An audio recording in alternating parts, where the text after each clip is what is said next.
Assalamualaikum warahmatullahi wabarakatuh. Perkenalkan, nama saya Fatika Aulia Agustin dengan NIM 205. Saya akan mempresentasikan materi dengan judul Manusia sebagai makhluk sosial dan individual menurut perspektif filsafat. Di sini ada latar belakang.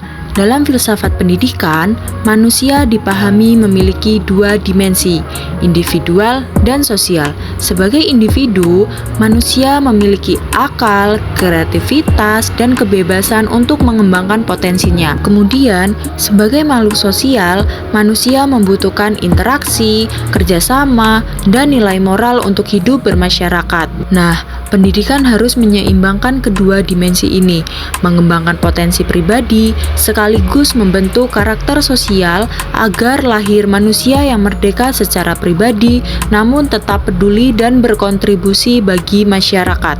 Nah, yang selanjutnya yaitu rumusan masalah. Yang pertama, apa sih yang dimaksud dengan manusia sebagai makhluk individual dalam filsafat pendidikan?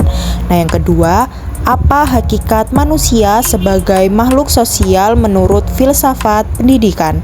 Yang ketiga, bagaimana kaitan antara sifat individual dan sosial dalam diri manusia? Dan yang terakhir, bagaimana implikasi kedua sifat tersebut terhadap proses dan tujuan pendidikan? Lanjut, di sini ada tujuan masalah. Nah, yang pertama, menjelaskan hakikat manusia sebagai makhluk individual menurut filsafat pendidikan. Yang kedua, menjelaskan hakikat manusia sebagai makhluk sosial dalam pandangan filsafat pendidikan. Yang ketiga, menguraikan hubungan antara sifat individu dan sifat sosial pada diri manusia. Yang keempat, menjelaskan dampak pemahaman tentang kedua sifat tersebut terhadap proses pendidikan dan tujuan pendidikan. Oke teman-teman, kita langsung saja masuk ke materi yang pertama, yaitu hakikat manusia sebagai makhluk individual. Teman-teman tahu nggak sih, ternyata setiap orang itu punya keunikan dan potensi yang berbeda-beda, kayak kemampuan, minat, dan cara belajar yang tidak sama. Tetapi, dari situlah potensi tiap orang itu tuh dapat berkembang. Yang kedua, kemandirian dan tanggung jawab pribadi, yang artinya seseorang itu harus mempunyai kemampuan untuk mengurus dirinya sendiri, membuat keputusan, dan menerima konsekuensi dari apa yang telah dia lakukan. Yang terakhir, implikasi bagi pendidikan.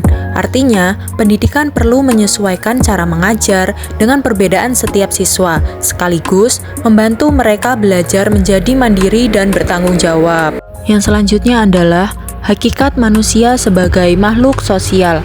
Yang pertama, manusia membutuhkan interaksi agar dapat tumbuh berkembang, yang artinya manusia tidak bisa berkembang sendirian.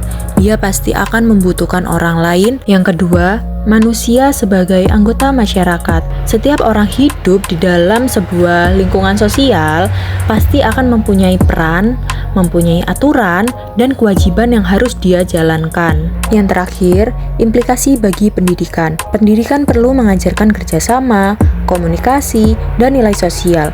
Karena siswa bukan hanya belajar untuk dirinya sendiri, tetapi juga untuk hidup bersama orang lain. Selanjutnya, hubungan individual dan sosial dalam pendidikan.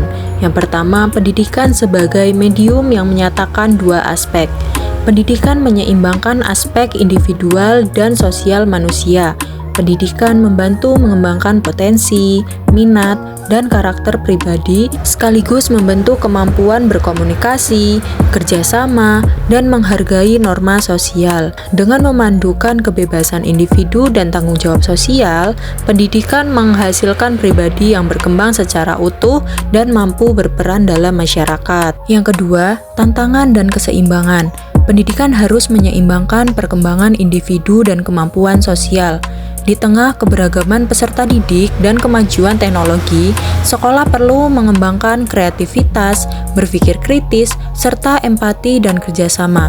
Melalui kurikulum dan lingkungan belajar yang tepat, peserta didik dapat tumbuh sebagai pribadi mandiri sekaligus warga yang bertanggung jawab. Implikasi terhadap proses dan tujuan pendidikan. Yang pertama, pendidikan holistik.